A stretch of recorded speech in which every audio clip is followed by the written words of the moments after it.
Effectivement, c'est un voyage qui pourrait s'avérer impossible peut-être dès demain, puisque l'organisation ukrainienne qui régule l'activité aérienne a demandé une interdiction de vol au-dessus de la mer Noire à partir de lundi. Alors, pour que ce scénario se réalise, il faudrait que les grandes compagnies aériennes stoppent leur vol.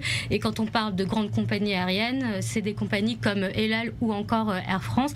Air France même qui a augmenté la capacité de ses vols en utilisant des Airbus A321 plutôt que leur avion habituel pour faire face à une demande éventuelle plus importante. Alors, pourquoi Air France a décidé d'augmenter sa capacité de vol, mais surtout, pourquoi est-ce que la fermeture de l'espace aérien dépend des grandes compagnies ? Bien simplement parce que de nombreuses compagnies low cost ont décidé de ne plus atterrir en Ukraine et vous l'avez dit, dernière compagnie à avoir pris cette décision, eh bien c'est KLM qui est une compagnie néerlandaise. Et l'une des raisons pour lesquelles les compagnies bas prix ne veulent plus voyager vers l'Ukraine, c'est parce que les sociétés d'assurance n'ont plus envie de couvrir des vols dans une zone où il existe une menace militaire. Et qu'en pense le gouvernement ukrainien ?